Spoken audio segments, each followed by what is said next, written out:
Okay, this lesson is the finishing of 1-7, transformations of functions. And on Tuesday, we had gotten this far, and we kind of just had talked about the fact that when we were doing this absolute value problem, then we multiplied by 3, that whole function by 3, and we said that that was a vertical stretch by a factor of 3. And we also made a note that if we had multiplied the actual x by 3, then we would have called that a horizontal shrink, even though the values would be the same. So I will just kind of remind you, and we'll call that r of x. And we would say r of x was equal to f of 3x, where that was then the absolute value of 3x. So it changed inside what the x value was going to be. So that's just a little change from the last time. I'll make that back into black just so that you can have that there, and that's an addition. So then the other one that we want to graph is this g of x equals 1/3 the absolute value of x, and for that one we have a vertical shrink because the 1/3 again is outside of that absolute value. So that's a vertical shrink, a vertical shrink by a factor of 1/3. And then we'll graph this as well. I'll start by plotting a point.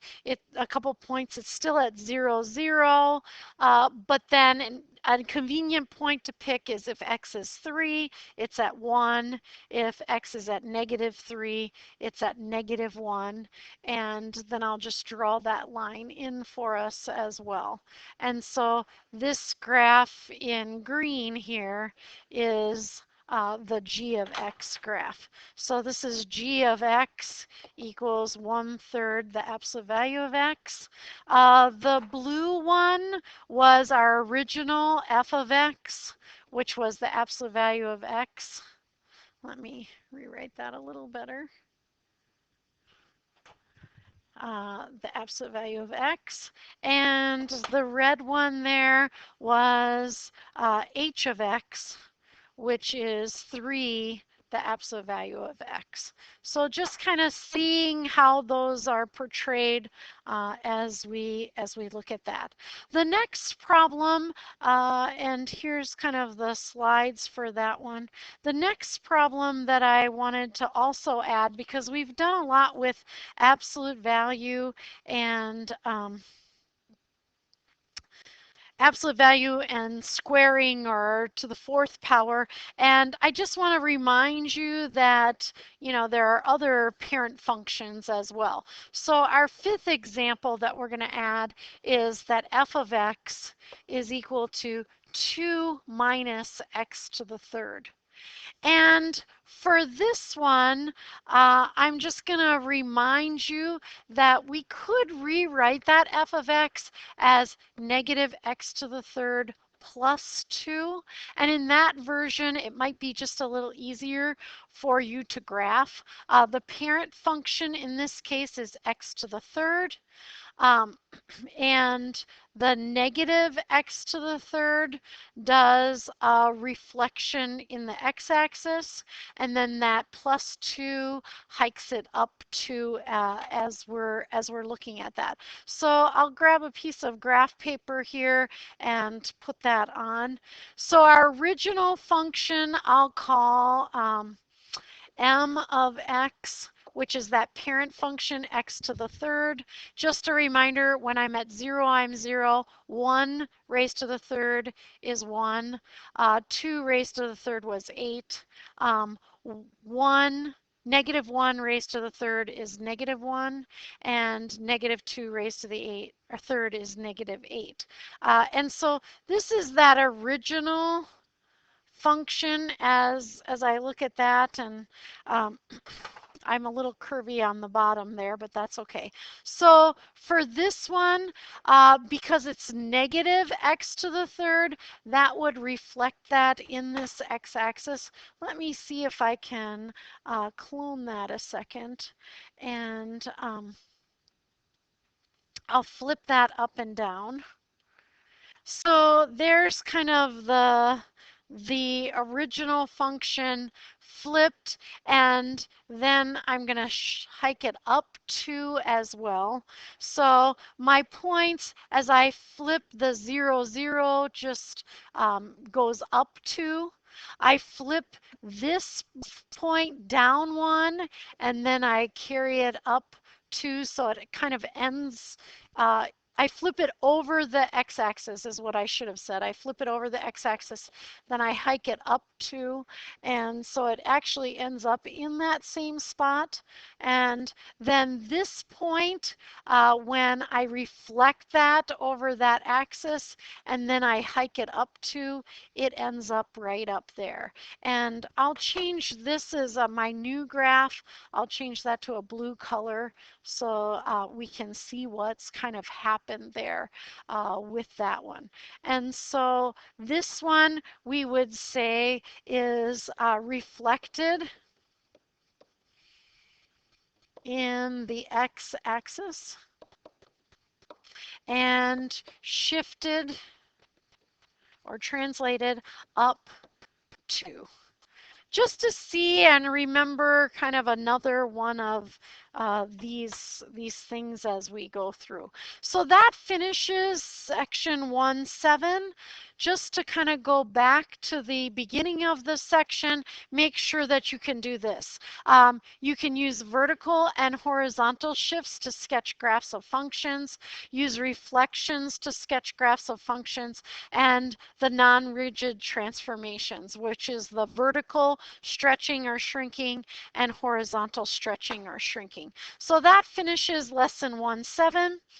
Next, I'm going to just move right into section 1.8, and 1.8 is combinations of functions and composite functions.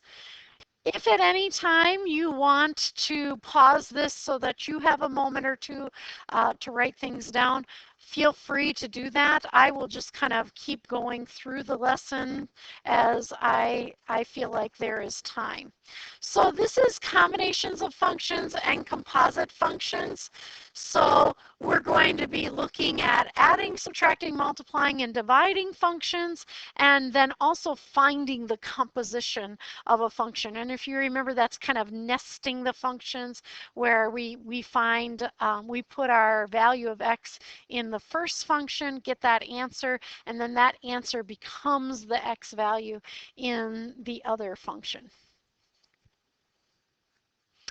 I was asked to share a joke, so while I'm waiting for you to write this section heading, I will just remind you of my very favorite joke of all times, and that is, what did the 0 say to the 8? And of course the answer is, nice belt. I love it every time. Okay, so back to work. This section, we're going to look at adding, subtracting, and multiplying and dividing functions, find the composition of one function with another function, and use combinations and compositions of functions to model and solve real-life problems. So that kind of one we always do. So arithmetic combinations of functions is very straightforward. I don't think you're going to have any trouble with that. You're just taking two functions, adding them, subtracting them, multiplying, or dividing. So in this case, you can just kind of look at this. If f of x is 2x minus 3, g of x is x squared minus 1. If you want to find f of x plus g of x, you just take that 2x minus 3 and add the x squared plus 1, or excuse me, x squared minus 1. And then just combining terms, you get x squared plus 2x minus 4. Adding is super easy because it's just a matter of combining terms.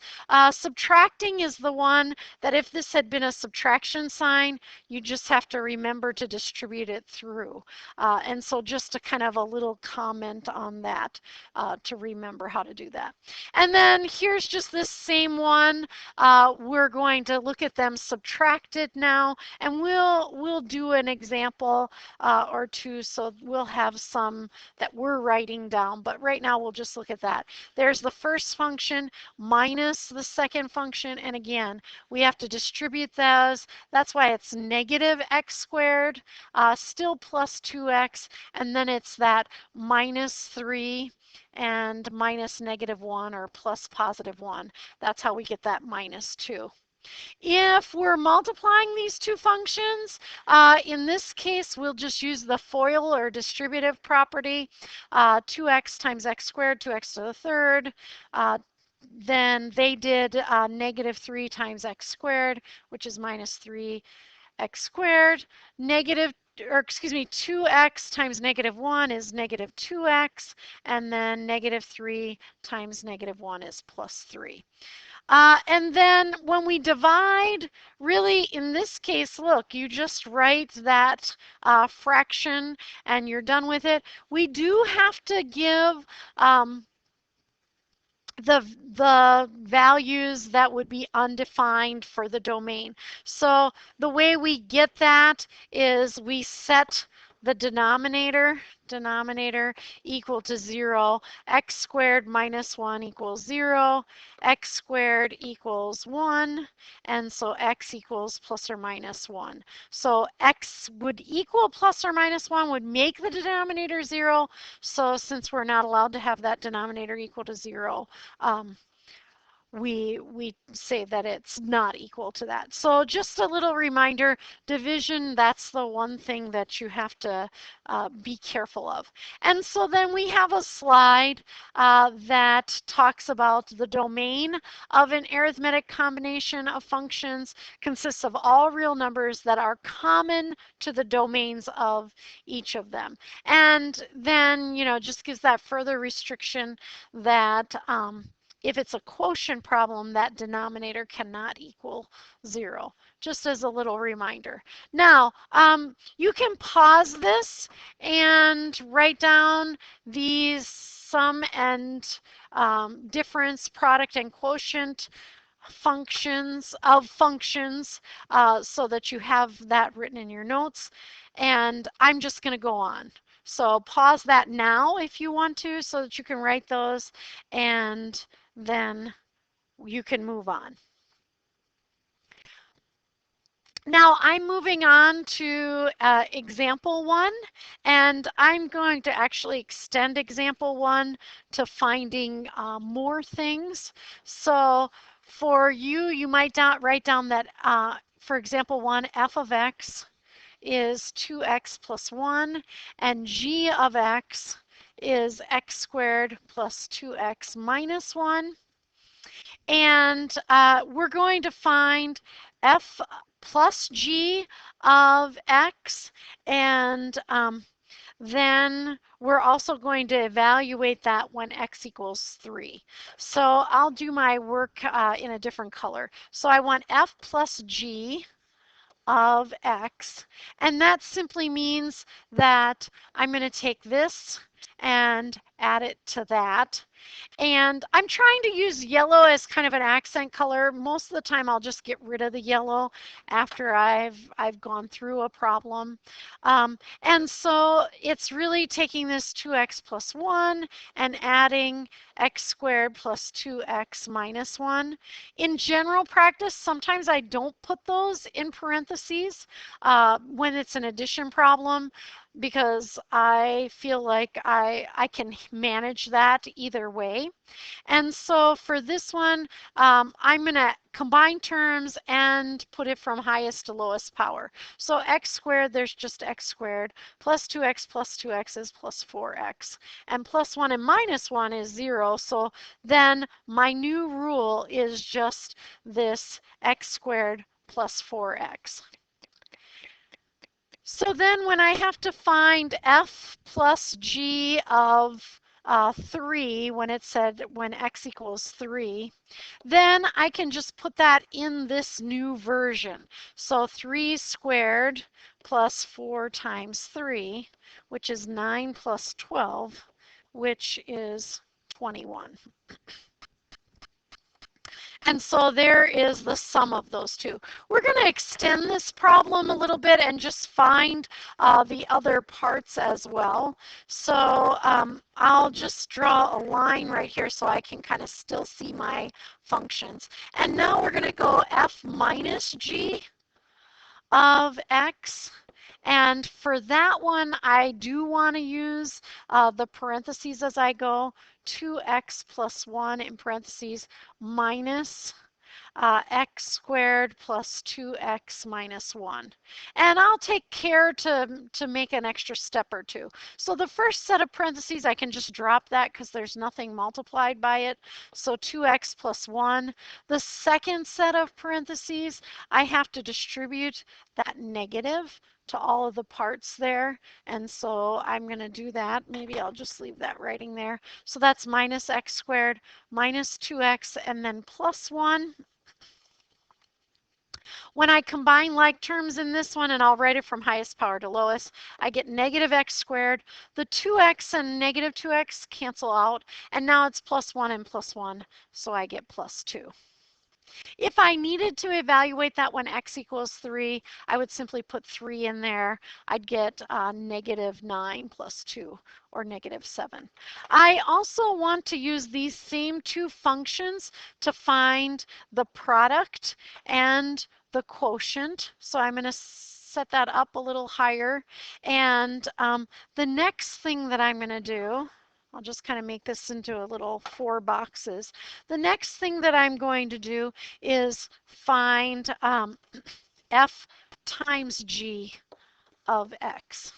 And that means I'll take 2x plus 1 and I'll multiply it times x squared plus 2x minus 1.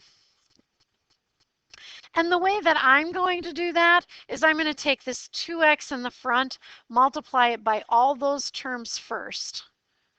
And when I do that, I'm going to get, and I'll just color code that for you right now. I'm going to get 2x to the third plus 4x squared minus 2x,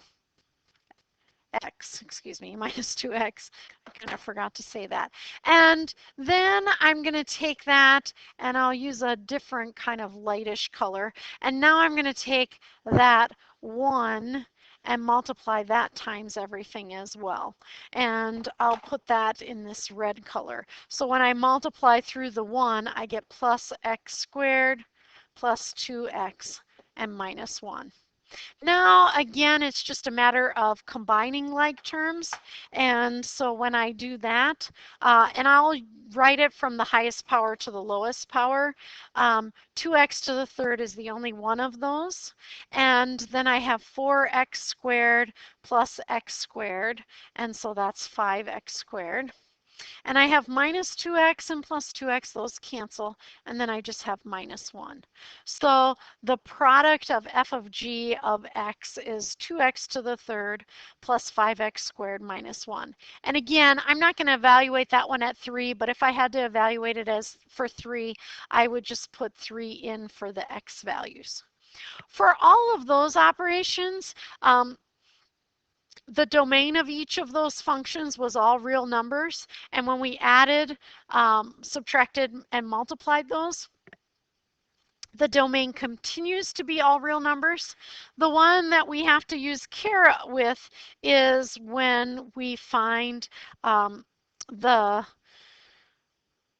quotient of those two functions. And this one just isn't super interesting. I picked one that's maybe a little bit more challenging to do, and so we'll go a couple slides down the road. There we go.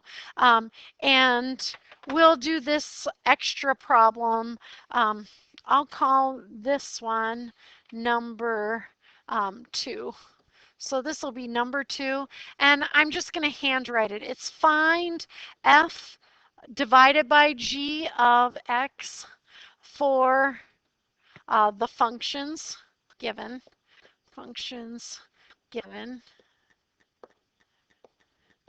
then find the domain of that quotient situation. So for this one, f of x is the square root of x minus 3, and g of x is the square root of 16 minus x squared. So the first thing I'm going to do, and I'll just switch to a different color, is I'm going to find, oh, I'm sorry. I'm going to go back all the way to the beginning there. I meant to say that I was going to find g divided by f. It doesn't really matter, but that is actually what I did here. So I'm going to put g of x over f of x. And that's going to be the square root of 16 minus x squared on top over the square root of x minus 3 on the bottom. Now, this is especially, challenging problem because we have several things happening here. We have a denominator, first of all, that we have to make sure does not equal 0. And we have that same denominator that has a radical in it. And so we have to rationalize that denominator as well. So that's what I'm going to handle right away. And to rationalize that denominator, I'm going to multiply by a fraction equal to 1, so I don't change the value. And I'm going to multiply by the square root of x minus 3 under the square root of x minus 3. And so then on this problem, on the top, I'm going to actually keep that as a big long square root. And I'm going to multiply 16 minus x squared times x minus 3. And on the bottom, because I'm going to have the square root of x minus 3 times the square root of x minus 3, I know that'll be the square root of x minus 3 squared. So that denominator is just x minus 3. So I can FOIL these out and just kind of get that. And that's what I'm going to do in just a minute to just kind of make it a little more in a simplified form or multiplied out form. So, and then I'm going to also handle my denominator. So hopefully I will not forget that as we go. So I'm just going to multiply there and do the FOIL method. And when I do that, I'm going to get 16x minus 48, 16 times negative 3, and then minus x to the third, and then plus 3x squared. And that's all over x minus 3, x minus 3. Now, all I'm going to do different there is just organize those and put the highest power to the lowest powers. So it's the absolute square root of negative x to the third plus 3x squared plus 16x minus 48, and all over x minus 3. Now, the next thing I have to do is kind of think about that domain as I go through this. And I have several dynamics of the domain. And so I'm gonna write myself a little note. Find the domain. And I'm going to just kind of remind myself all the way up to this original problem. And by the way, both the numerator and the denominator have radicals in them. So we have to kind of think about rationalizing both parts of that as we go. And so I'm just going to remind myself from the denominator here, and I'll get rid of my yellow for a minute. But from the denominator right there, I know that x minus 3 has to be greater than 0, so x has to be greater than 3 for that part of the domain. Likewise, I know that this has to be greater than 0, and so that one I'm going to kind of spend a moment on as I look at it. For that one, it means 16 minus x squared has to be greater than or equal to 0. And so that means negative x squared has to be greater than or equal to negative 16. X squared has to be less than or equal to 16. I'm multiplying everything by -1 or dividing by -1, and so I have to flip that inequality. And so just kind of compare that for yourself as you look at that. And then I want to think about this parabola a minute, and I didn't leave myself a great amount of room, so let me just kind of pull some of this a little bit to the side there and get that out of my way. Ooh, there we go. Okay, so I want to think about that parabola, and I want to think about the parabola x squared, and it kind of looks like that. And I know that when x squared is equal to 16, if 16 is right there, that would be at +4 and at -4. So since my x squared has to be less than or equal to 16, then my x has to be between -4 and +4. -4 is less than or equal to x, which is less than or equal to +4. And so those are the two domains of my kind of separate parts. And so then I need to kind of put those together, and I have to make sure. Let me just comment on something that I kind of didn't comment on as I was doing this. Just a reminder, that part had to be strictly greater than 0 because it's that denominator. And this part could be greater than or equal to 0 because it's okay to have a radical that equals 0 there. And so I just wanted to add a little bit of information to that problem. So at the same time, I have to have a domain where x is greater than 3 and x is between -4 and +4. So here's my number line. There's -4. There's +4. Here's 3 right here. I need where these overlap. This is kind of that closed circle to here. This one is an open circle there and going on. So the overlapping portion is right in there. So my domain for this one is from 3 to 4 with a bracket around 4, but parentheses around 3. Just to kind of let you know. So I tried to pick one that was actually a little challenging to show that domain kind of part.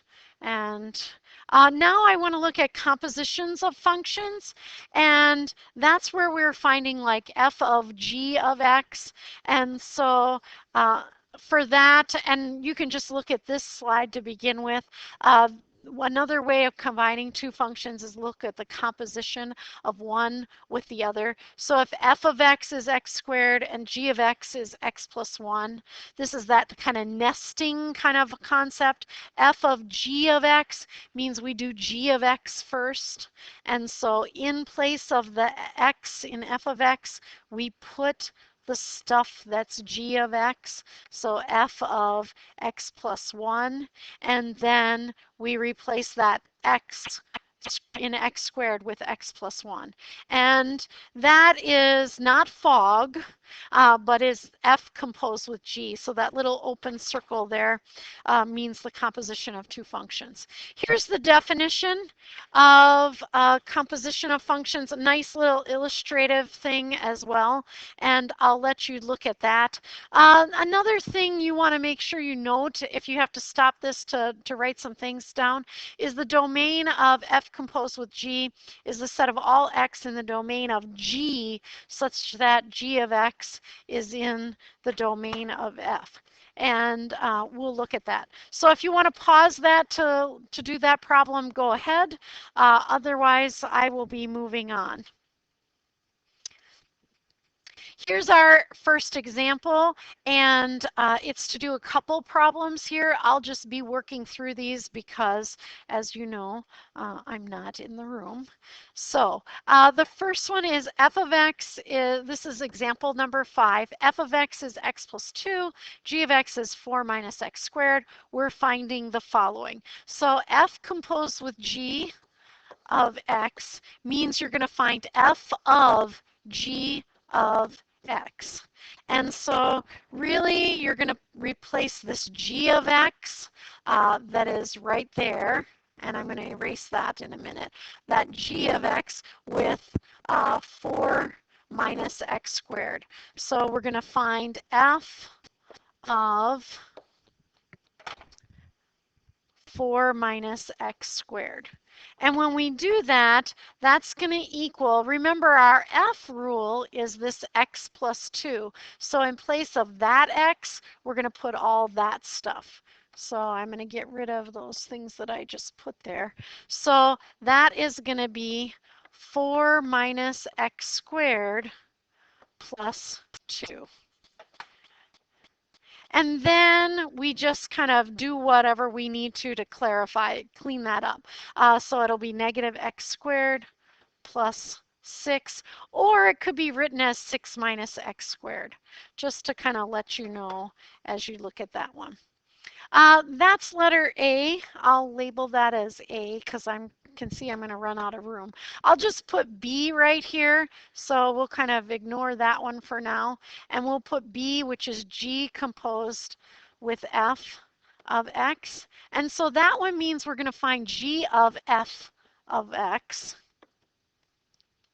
And so when we do this, we're going to find g of, and in that little spot, we're going to put f of x, which is x plus 2. And so then we're going to substitute that in. So we'll use the g function, which is right there, and we'll say that's 4 minus, instead of x squared, it'll be x plus 2 in parentheses squared. And then we're going to go through the process of foiling that out in our heads. So 4 minus, this is first term squared, x squared, plus 2 times 2x, so plus 4x, and then 2 squared plus 4.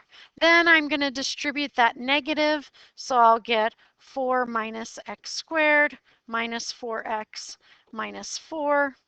And then I will combine like terms and I'll get negative x squared minus 4x. So that is g of f of x. Now, part C said to find g of f of negative 2. So C is to find g of f of negative 2. Well, since I just found g of f, all I have to do is put negative 2 in for x. So negative 2 squared minus 4 times negative 2. Negative 2 squared is 4, but I need the negative of that, so negative 4. Negative 4 times negative 2 is plus 8. And so g of f of negative 2 is equal to 4. G of f of negative 2. So now I'd like you to take out a piece of paper. Let me kind of go to a blank slide here in just a second. And, oops. And I'd like you to get a half sheet of paper. Get a half sheet of paper and try the following.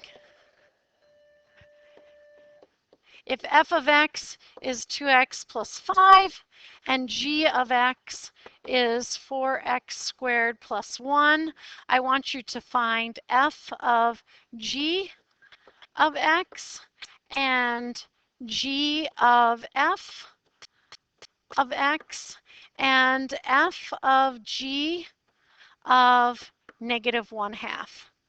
And if you would either put those in the gray tray or give them to Miss Eckhoff, that would be super wonderful because then I will look at those before we have